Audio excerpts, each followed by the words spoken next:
ወይዘሮ እመቤት ሲፈንን ከቤቴ እንድትወጪልኝ እፈልጋለሁ፣ ጓዝሽን ይዘሽ ሂጂ ብላ አባሯት ነበር። ሄኖክ ሞቼ እገኛለሁ እያለ ይገኛል። ከጽዮን ጋር አቤልም ፍቅር ጀምሯል። እንዴት ነው እያለም ይገኛል። ሲፈንም በአንድ ድንጋይ ሁለት ወፍ እያለች ትገኛለች። ሄኖክን አግብቼ ንብረቴን ማስመለስ አለብኝ እያለችም ትገኛለች። ሆኖም የቀበሩለት ሳራን ቪዲዮ ተቀርጾ ተልኮላቸው በሚሊዮን ብር እየተጠየቁ ይገኛሉ። ከዚህ ቤትም መውጣት የለባትም ሲፈን፣ ከኛ ጎን የነበረ ሰው ሁሉ ከየትም ነቅነቅ ማለት የለበትም እያሉ ይገኛሉ። ሰላም ፋሚሊዎቼ፣ ሰላማችሁ ይብዛ። ቀጣዩን ክፍል ይዤ ቀርብ ያለው በባለፈው ክፍል ላይ እንግዲህ ወይዘሮ እመቤት ሳራን በመግደሏ ምንም ነገር ሳትጸጸት እንዴት አድርገን ነው የሳራን ገዳይ ሌላ ሰው የምናደርገው በማለት እንግዲህ በእነሱ ቦታ እኔ ገዳይ ነኝ ብሎ ራሱን እንዲሰጥ ሌላ ሰው እጅ እንዲሰጥ አስደርገውም ነበረ። ገንዘብን ከፍለው እኔ ነኝ የገደልኩት በማለትም ቀርቦ ነበረ። ያም የቀረበው ሰውዬ ለነሳራ ቤተሰቦች እንደ ገዳዩ እንደተገኘ እንደተነገራቸው ነበር ክፍሉ የተጠናቀቀው። ሆኖም የሳሪ እናት ተመስገን ጌታዬ ገዳዩን አገኘው፣ ሄኖክም እንዳለው እሷን የገደለውን እኛም መግደል አለብን፣ ግን ምን አደረገችኝና ገደልኳት አለ በማለትም ትጠይቀዋለች። እሱም ስለማፈቅራት እሷ ልታገባ እንደሆነ ስሰማ በንዴት ተነሳስቼ ነው የገደልኳት በማለት ነበር ቃሉን የሰጠው። ሆኖም እንግዲህ የሳሪ እናት ልጄን ገድሎ በፍጹም በሕይወት መኖር የለበትም በማለትም ሀሳብ ትሰጣለች። ሆኖም የሳሪ አባት በፍጹም እንደዚህ መሆን የለበትም፣ አረ ይሄንን ካልሽን እንዳታወጪ ልጄን እኮ ነው ያጣዋት በማለትም ስትል እኛስ ልጃችንን አተናል፣ ግን እውነተኛ ገዳይዋ ተገኝቶ እጅ በመስጠቱ ራሱ ማመስገን አለብን። ከዛን እንግዲህ መንግስት ቅጣቱን ይሰጠዋል። አሁን 40 ደርሷልና 40ውን ለማውጣት መዘጋጀት አለብን ብሎ ይላታል። እሷም እንደዚህማ መሆን የለበትም እኔ የምስማማው ሄኖክ ባለው ነው በማለትም እንግዲህ እያለች ትገኛለች። ሆኖም እንግዲህ ሀናም ከአቤል ጋራ ቁጭ ብለው እያለ እንዴት ነው ሄኖክ እንዴት ሆነ ተጽናና ወይ በማለትም ትጠይቀዋለች። አይ አሁንማ ገዳይ ነኝ የሚል አንድ እጅ የሰጠ አለ። ሆኖ ግን ሄኖክ ውስጡ አልተቀበለለትም። በፍጹም ይሄ ልጅ አልገደለም ተገዶ ነው እንጂ በማለትም እያሰበ ይገኛል። ሆኖም ገዳዩን ጎንበስ ቀና እያልን እየፈለግን ነው በማለት ይነግራታል። ሀናም እንግዲህ ሄኖክን እንጥራውና ካፌ ቁጭ ብለን እናውራ በማለትም ስትጋብዘው እሷም እንደዛ በምትለው ሰዓትም እሺ ልደውልለት በማለት ለወንድሙ ይደውልለታል። ከሀኒ ጋር ነኝ ያለሁት ሲለውም ቆይ እኔ ላውራው በማለትም አንዴ ተገናኝተን ካፌ ቁጭ ብለን ብናወራ ደስ ይለኛል፣ ምን ይመስልሃል ብላ ስትለውም እሺ አንቺ ካልሽኝ ምንም ችግር የለውም በማለት ሀኒ ወዳለችበት ይመጣል። ሀኒም ወዳለችበት ከመጣና ከተገናኙ በኋላ ተጫውተው ሲወጡ ዛሬ ደስ የሚል ጊዜ አሳለፍን፣ እንደዚህ ጓደኛ ኖሮኝ ደስ የሚል ጊዜ ባሳለፍ እያልኩኝ የምመኘው ነው በማለትም እያወራችው ከዚህም በኋላ አይዞሽ እኔና ወንድሜ ጓደኛ እንሆንሻለን፣ ምንም ነገር እንዳታስቢ በማለትም ይናገራታል። እሱም በሚናገራት ሰዓት አቤልም አተኩሮ እያያት ነበር። እሷም ያንን አውርታ ከጨረሰች በኋላ ሄኖክ ግን እንዴት ሆነል የሳሪ ነገር በማለትም ስትጠይቀው አይ የሳሪ ነገር አንዱ ግን ገድያለሁ አለ። ሆኖም እንደዚህ ሳየው ምንም የገደለም አይመስልም። ለእናቱ ብሎ ለገንዘብ ብሎ እንደገደለ ተናገረ እንጂ በፍጹም እሱ እንደዚህ የሚያደርግ አይደለም። እህትየውም እየለፋች ራሷን የምታስተዳደር እናቷን የምታኖር ናት። በፍጹም ይሄ ነገር አይፈጠርም። ይሄንን ያደረገ ሰው እጅግ ትልቅ ሰው መሆን አለበት። እጁ ሰፊ ነው። በገንዘብ ሁሉንም ነገር እየገዛ ነው። የሳሪ መሞት ሳይሆን ያሳዘነው ገዳይ በመሆኑ ብቻ ለመሸሽ በገንዘብ እየሸሸ ይገኛል። ይሄንን ሰው መቼም ቢሆን አገኘዋለሁ፣ ሳላገኘው በፍጹም አልተውም በማለትም ያስባል። እንግዲህ በዚህኑ ሰዓት ሀኒ እንደዛ ካልክማ በርታ በማለትም ካለች በኋላ አቤልም እንግዲህ ይሄ ሁሉ ሲያወሩ እየሰማ አልነበረም። አቤልንም ምን ትላለ አንተ ብላ ስትለው እሱም ገና እየባነነ ነበር። እንዴ እስካሁን ድረስ ያወራነውን አልሰማክም ማለት ነው በማለትም ስትለው እሱማ ሰምቻለሁ በማለት ይመልስላታል። ምንድነው የሰማከው ብላ ስትለውም ያንቺ ያወራሹን ብቻ ነው የሰማሁት በማለትም ይመልስላታል። እንዴ እኔስ ያወራሁትን አልሰማህም ብሎ ሄኖክ ሲጠይቀው አንተ ጭንቅላት በማነቃነቅ ብቻ አይደል ወይ የመለስከው ብሎ ይለዋል። እሱም እንግዲህ እንደዛ በሚለው ሰዓት እጅግ እየተገረመ ሀናን ይሸኛታል። ሀናም እንግዲህ እንደ ሄኖክ አይነት አፍቃሪ ነው ሁሉ ሴቶች የሚፈልጉት፣ ሄኖክ ደስ የሚል ልጅ ነው እያለችውም ነበረ። ሆኖም እንግዲህ ከተለያዩም በኋላ ሄኖክም አቤላ እንጃ ሳሪ ሀኒን አፍቅረሃታል መሰለኝ በማለትም ሲስቅበት፣ እንዴ ለምንድን ነው የምትስቅብኝ? እኔ አንተ በምታፈቅር ሰዓት መቼ ሳኩብህ? እንዴት ነው የምትስቅብኝ? ሳይመስለኝ አይቀርም አፍቅሬያታለሁ በማለት ይለዋል። ግን ምንድን ነው የምትሰራው ብሎ ሲለውም አይ የራሷን ሱቅ ቀጥሯ ነው የምታሰራው ብሎ ይለዋል። እና እጅግ ደስ የምትል ልጅ ናት በማለት እንግዲህ እየተወያዩና እየተገራረሙ ወደ ቤት እንደመሄድ ይስማማሉ።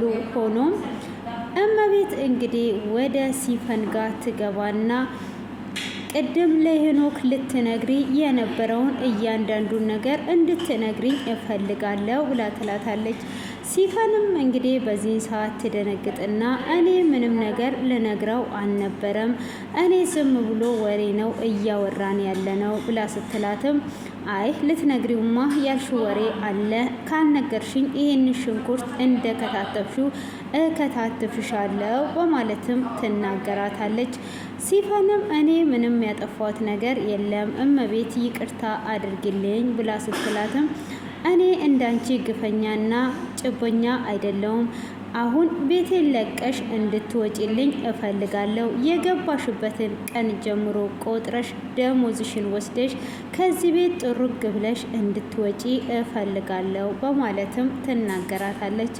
እሷም እንዴት ይሄንን ትይኛለሽ በማለት ስትላትም አሁን ሌላ ነገር አልፈልግም፣ ቶሎ ብለሽ ከዚህ ቤት እንድትወጪ እፈልጋለሁ በማለት እንግዲህ እንድትወጣ ታደርጋታለች። ሲፈንም ምንም አማራጭ ስላልነበራት ሻንጣዋን ይዟ ሳሎን ስትቀመጥ ሄኖክን እየጠበቀችው ነበር። ሄኖክንም ስለነበረን ቆይታ ከልብ አመሰግናለሁ። እመቤት ከቤቴ ውጭልኝ ስላለች ከቤት ልወጣ ነው በማለት ስትል ሄኖክን በፍጹም ከዚህ ቤት አትወጪም በማለትም እናትየውን በቁጣ ኃይል ይጠራታል። እናትየዋንም እንግዲህ ከጠራት በኋላ እንዴት ነው ከዚህ ቤት ውጪ የምትያት? ጥፋት እንኳን ብታጠፋ ለእኔ ባለውለታዬ ናት ብሎ ይላታል። እሷም ባለውለታም ብትሆን እኔ ትውጣ ካልኩኝ አንተ እቤት ሲኖር ነው ባለውለታህን ማኖር የምትችለው፣ ይሄ ቤቱ የራሴ ነው በማለትም ትናገረዋለች። እሷም በምትናገረው ሰዓት በፍጹም ከዚህ ቤት አትወጣም፣ እኔ ከዚህ ቤት እንድትወጣ አልፈልግም በማለትም ምላሹን ይመልሳል። እሷም መውጣት አለባት እያለች እየተከራከረች እያለ ባለቤቷ ይመጣል። እሱ ምንድን ነው እየሆናችሁ ያላችሁት በማለትም ስትል ይኸው ከዚህ ቤት እንዳላወጣት ጭራሽኑ ለገረዷ ቆሞ ይከራከራል። ይሄን ልጅ አንድ በልልኝ በማለትም ስትለው ምንድነው እስቲ እመቤት ተረጋጊና እሱ ያውራ ብሎ ይላታል። እንግዲህ ሄኖክም ሲፈን ባለውለታዬ ናት፣ ከእናንተ በላይ ስታጽናናኝ ነበረ። ስለዚህ ሲፈን ከዚህ ቤት መውጣት የለባትም ብሎ ይለዋል። ለምንድነው ካዲያ ከዚህ ቤት የምትወጣው? ምንድነው ያጠፋችው ነገር ካለ ምን እንዳጠፋች ንገሪኝ በማለት እንግዲህ ወይዘሮ እመቤትን ይጠይቃታል። እመቤትም እኔ ለዚህ ቤት ሁሉ ሚስጥሬን ለእናንተ መንገር ግዴታ የለብኝም። ስለዚህ እኔ ከዚህ ቤት ትወጣለች ብያለው፣ መውጣት አለባት ብላ ትለዋለች። እሱም በፍጹም አትወጣም፣ አሁን ምክንያቱን ሳትነግሪኝ ከዚህ ቤት የትም ንቅንቅ አትላትም በማለት ይናገራል። እሱም በሚናገር ሰዓት ወይዘሮ እመቤትም እንዴት ነው እነሱ ደርበው የሚናገሩን በማለት ሮጣ ወደ መኝታ ቤት ትሄዳለች። እንግዲህ እሱም ይከተላትና ይሄዳል። ተከትሏትም ከሄደ በኋላ ምንድነው እየተከሰተ ያለው? አንቺ ምን እያደረግሽ ነው ያለሽው ብሎ ሲላት፣ አየክ አይደለ ጭራሽኑ አንተም ገረድ ፊት እኔን ሚስትህን ዝቅ አድርገ እንዴት ነው የምትናገረኝ? እችን ገረድ ከዚህ ቤት እንድታስወጣልኝ እፈልጋለሁ በማለትም ስትናገረው እመቤት ተረጋጊ ብሎ ይላታል። ምንድነው ጋው ነገር ምን እየሆንክ ነው ያለከው ብላ ስትለውም የዛን ቀን ሬሳውን እየቀበረን እያለ ቪዲዮ ተልኮ ሚሊዮን ብር ተጠይቅ ያለው በማለትም ይናገራታል።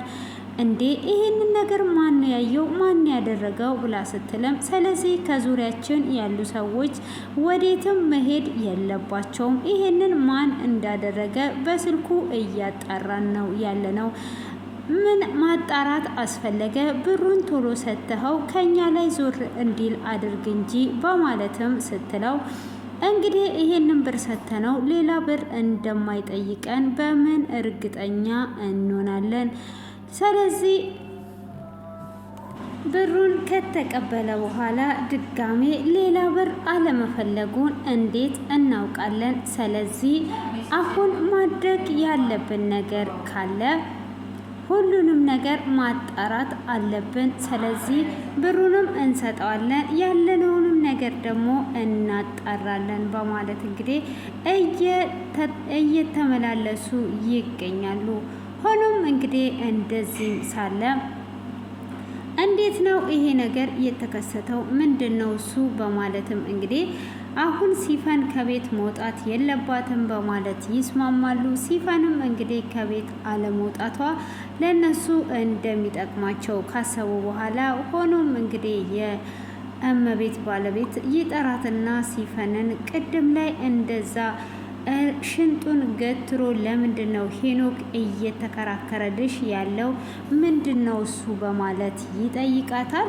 እሱም እንግዲህ በሚጠይቃትም ሰዓት እንዴ እርሶም እኮ ለእኔ በኩል ሆነው እየተከላከሉልኝ ነበር በማለት ስትጠይቀው አይ አንቺ ሄኖክን እንዴት አድርገሽ እያየሹ ነበር በማለትም እንግዲህ ምላሹን ይሰጣል ማለት ነው። ሆኖም እንግዲህ በዚህ አይነት መልኩ ከመለሰም በኋላ ሄኖክም እንግዲህ አሁን ላይ አፍቅሮሽ ሊሆን ይችላል እያለች ለራሷ እየነገረችው ትገኛለች። ሆኖም እንግዲህ ሲፈን አሁን ላይ ሄኖክን በፍቅር ጠብ አድርጌ ካስያዝኩት በኋላ ሄኖክን እንግዲህ በፍቅር ከያስያዝኩትም በኋላ መጨረሻ ላይ ንብረቶችን ሁሉ አስመልሳለሁ በማለት እንግዲህ ለጓደኛዋ ደውላ እያወራቻት ነበረ። በአንድ ድንጋይ ሁለት ወፍ ብላ ትላታለች። በዚህንም ሰዓት ወይዘሮ እመቤት ትሰማለች። ማንን እያወራሽ ነበር? ምን እየተፈጠረ ነው ያለው ብላ ስትላት እሷም ጓደኛዬን ነው ያወራዋት ስትላትም አይ እንደዛማ ማውራት የለብሽም ብላ ትላታለች። እንዴት ነው ይሄንን ነገር የምታወሪው? የሆነ ነገር ብታወሪ እወቂ። ከዚህም በኋላ ደግሞ አንዲት ነገር እዚህ ቤት ስልክ ማውራት ክልክል ነው ብላ ትላታለች። እንግዲህ ሲፈንም እጅግ በመደንገጥ ትናገርና ዝም ትላለች። ሆኖም ቤት እየጠየቀች እንግዲህ አሁንም ከመጠየቅ አልቆመችም። ያንንም ስትጠየቅ ምንድን ነው በማለት እንግዲህ ትመልስለታለች። እሷም እንግዲህ ሁላችሁም አሁን መደንገጣችሁ የማይቀር ነገር ነው በማለትም እንግዲህ እያቀረበችላቸው ነው። እንግዲህ ዝንብም ሲገባ ለምን ገባ እንዳትሉ እያለች ነው። እንግዲህ የሳራ ገዳይ ሄኖክ ቤተሰቦቹ እንደሆነ ካወቀ ምን ይፈጠር ይሆን የሚለውን እንግዲህ በቀጣይ የምናየው ይሆናል ማለት ነው። አሁን ላይ እንግዲህ ይሄንን ይመስላል። ቀጣይ ላይ እንግዲህ ብቻ ቤተሰቦቹን አሳልፎ ይሰጣል ወይስ ቤተሰቦቹን ሳያሳልፍ ይተዋል የሚለውን እንግዲህ በቀጣይ ነው የምናየው። ለዛሬ የተዘጋጀ ይሄንን ይመስላል። በቀጣይ ሁላችሁም በጉጉት እንደምትጠብቁ እርግጠኛ ነኝ። ሁላችንም ለማወቅ እንግዲህ በጉጉት እንጠብቃለን። ውድ ፋሚሊዎቼ እንግዲህ ለዚህ ቤት አዲስ የሆናችሁ ሁላችሁም ላይክ፣ ሰብስክራይብ አድርጉ። አበረታቱኝ፣ ከጎን የሆኑ ባይ ባይ።